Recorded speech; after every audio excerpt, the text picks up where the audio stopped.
Hudd.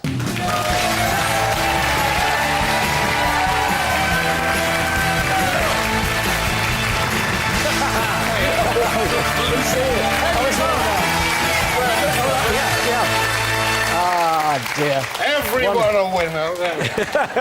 And it's amazing he can still walk. How are you getting away with the title of your memoirs here? A fart in a colander, which I didn't say that, ladies and gentlemen. I should change that word. It should be a fart in a sieve. Sorry. Well, I'll tell you how it came about, because I was brought up by my gran, and my gran was the one who said it. And I always remember when I was a little boy, and I was always trying to do it. I was all action, you know, always trying to do things. One of my aunties said, "Can't you keep him still?" And she said, "No, I can't. He's like a fart in a colander." And the name's stuck ever since. Was it your grandma, then, who got you into music-hall songs? Because I know you as the absolute archetypal maestro of music hall. Well, she was the one, yeah, because my gran used to know lots of little snatches of music-hall songs and things like that. And almost the first one I can remember, she just knew little bits. And she'd be washing up or doing anything, and she'd sing ones. And I always remember one she sang, a bloke who was fed up with his wife, you know, she was so miserable. And the chorus just was, "She cost me 7 and 6pence, she cost me 7 and 6pence, she cost me 7 and 6pence, I wish I bought a dog." About all these funny little songs. Am I allowed to request my favourite? What? Which is about a certain large animal with a trunk. Oh, well, I mean... I won't go on, All but you know right, the one I well, mean. the thing was, it was my gran, as I say, brought me up, you know. Now, most little children have lullabies sung to them, but she used to come out with all sorts of songs. And this was the song that she used to send me to sleep with many, many times.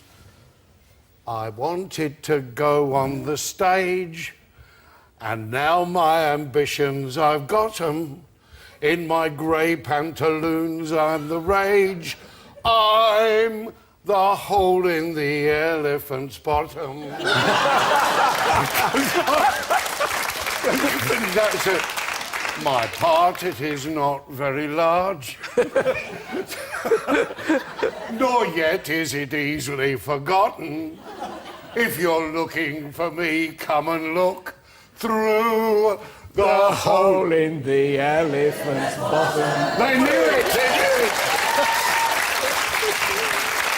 The book Which is... one's my gran? That's what I want to know. She's in. The book is full of wonderful, wonderful stories that made me laugh. I was stuck in traffic this morning. I was reading it. I was rather glad I was stuck. They're great stories, including the one which you've got to tell them about Cary Grant. Oh, that was a hell of a story, that was, Roy yeah. Hudd and Cary Grant, not two names that you automatically associate with one another. Well, we work very similarly, but apart from that, you know, we were doing... I was doing a panto in Bristol, and I used to have a room in this hotel. I go home at weekends, come back Monday, you know, for the matinee and everything. So I came back this Monday, and I go into the hotel there and to get a cab down to the theatre, you see, and there's a big cake on the reception desk, and it said, "Welcome back to Bristol."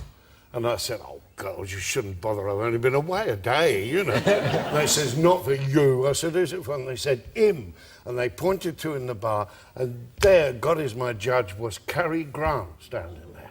Now, Cary Grant came from Bristol, of course, you see. Archie Leach. That's right. So he was a stilt walker originally. Is it really? Yeah. No. So anyway, I go, I can't believe it. You know, one of my heroes, a great man of, you know, throwaway comedy, absolutely terrific. So I go through there, and I said, you don't know me at all, Mr. Grant, but I just want to say thank you very much for all the entertainment. He said, "I do know you." He said, "You're Roy Hudd, and you're here in the pantomime." I said, "Yeah." He said, "I always go to see the pantomime every time I come over, you know."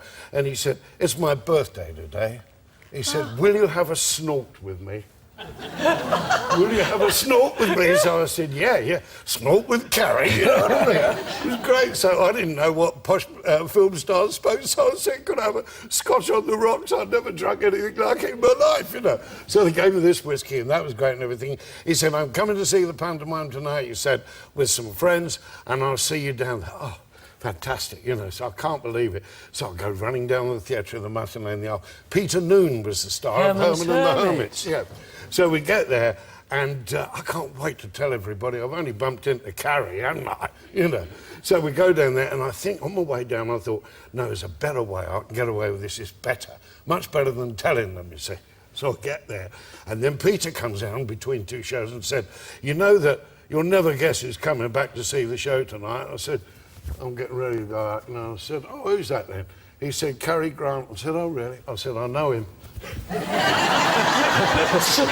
He said, "Of course you do, of course you do." He said, "Well, if you fancy a drink," he said, "we're all going to have a drink in my dressing room." Fine. So it gets to the end of the show and I hear Cary's party and all that arrive. So that, and all the girls are coming running down the stairs. They can't wait to meet Cary, you know. And I'm waiting till they're all in the room, right?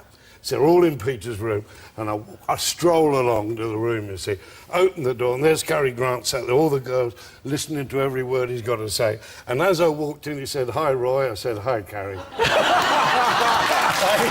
The greatest. Oh, yes. We want to die now. It was just the greatest thing that's ever happened to me ever. You know? It was terrific, wasn't it? So will you carry on doing panto and occasionally Corrie when they need an undertaker and stuff like that? Do you see yourself rolling on after your 50 years in show business? Oh, not a half, yeah. I mean, I did laugh this morning, you know, because someone said Cliff Richard's celebrating his 50th year in show business as well. And we were both at Butlins together, you know, myself and Cliff. What was Redcoat? Yeah, well, he was an entertainer. He was in the rock and roll ballroom. Yeah. And I was a Redcoat entertainer. And I'm amazed he's 50 years in the business as well because, you know, he looks so much older than me, doesn't he? Yes. I think we all agree. It's a great read. As I say, in a colander. Ladies and gentlemen, Roy Hudd.